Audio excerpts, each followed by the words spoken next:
को देख कर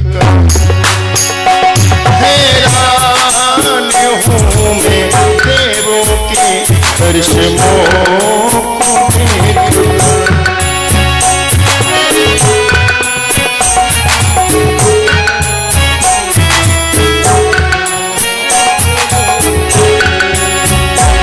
असली इन्हें कहूँ तो असली को क्या कहूँ, असली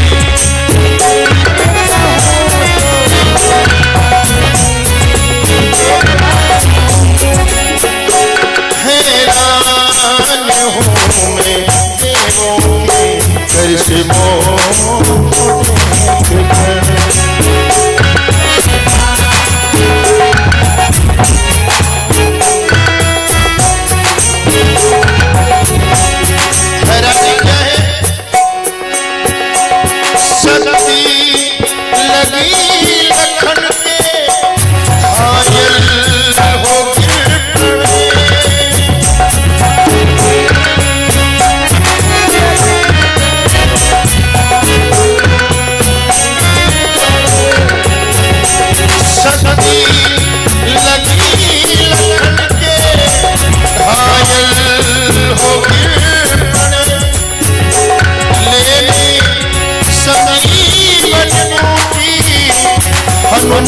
हनुमान जी चले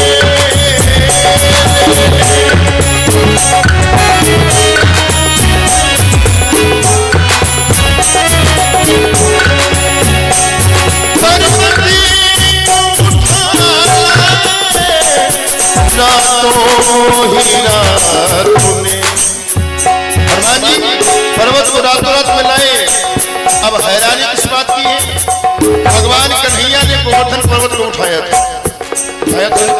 भगवान कन्हैया ने गोवर्धन पर्वत को उठाया, उनका नाम गिरधारी पड़ गया। क्या हनुमान जी ने पर्वत को उठाया तो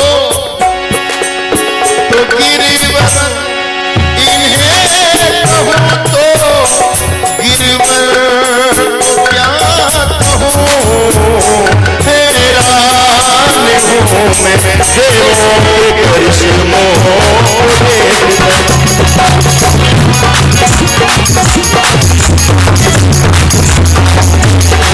असली ये कहूँ तो असली को क्या कहूँ, हैरान हूँ मैं देवों के करिश्मों को देख कर।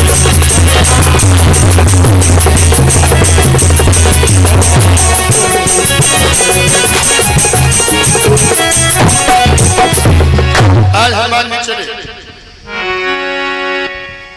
चले विचार किया, पर्वत को उठा करके अयोध्या के ऊपर से जा रहे हैं।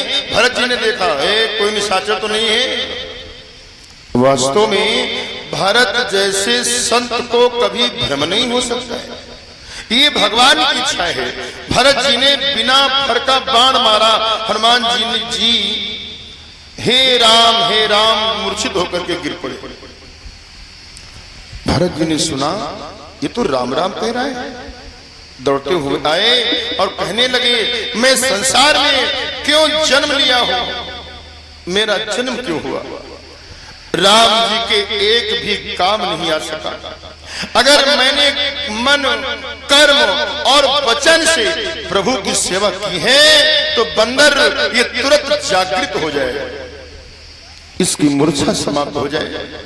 भरत जी के संकल्प का प्रभाव था कि हनुमान जी महाराज कुछ करके बैठ गए।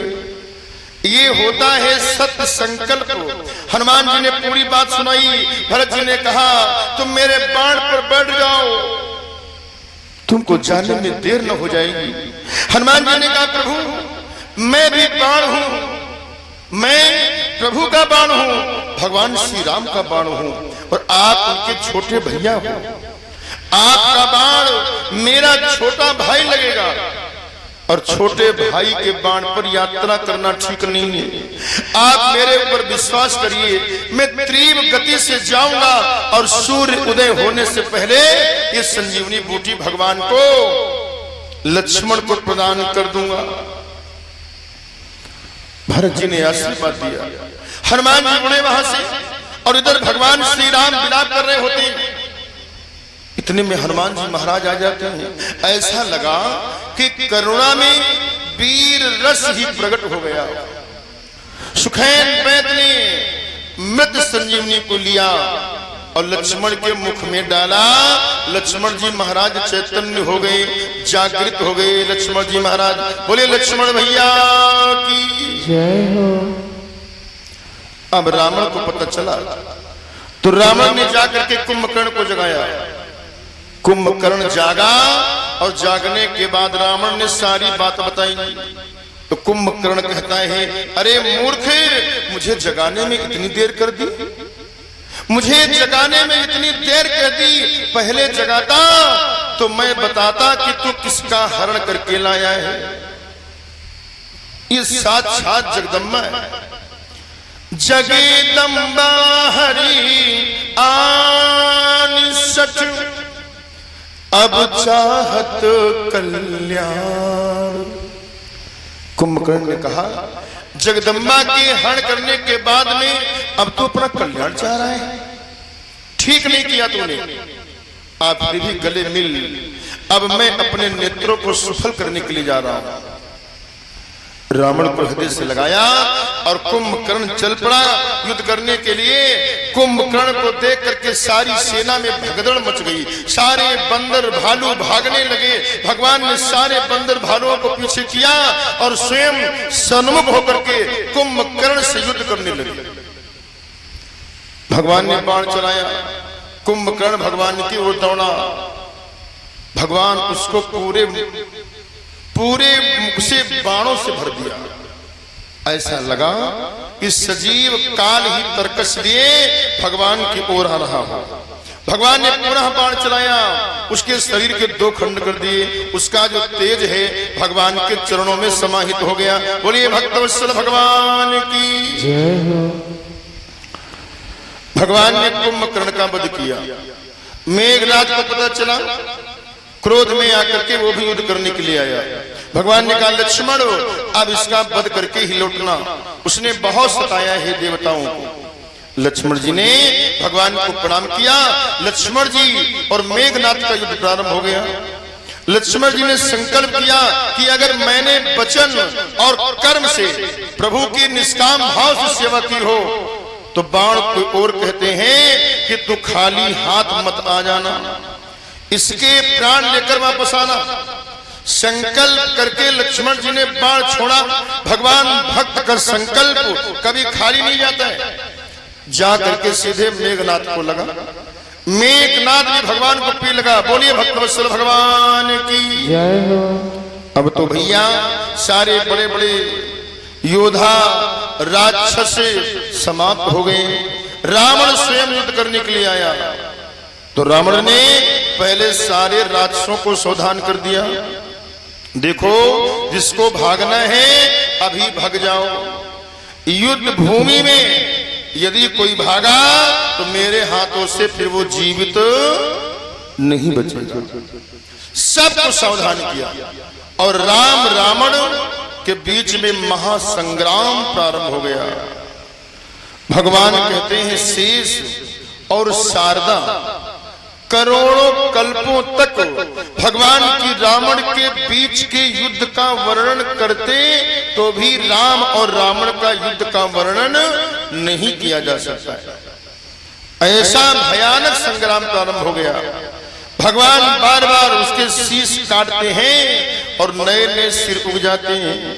भुजाएं काटते हैं, नए नए भुजाएं लग जाती हैं। रावण मर नहीं रहा है।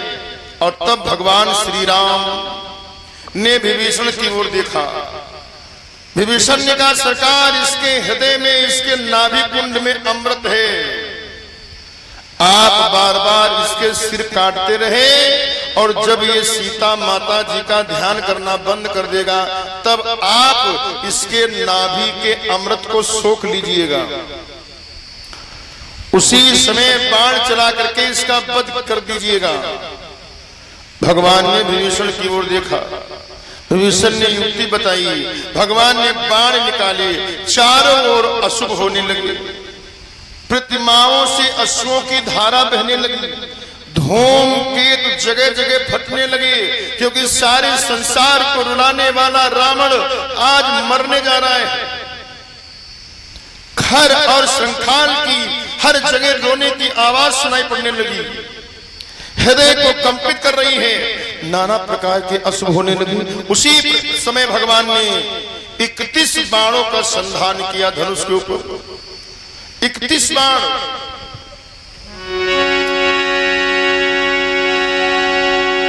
सायक एक नाभि सरसोसा, अपर लगे भुज सिर करी रोसा।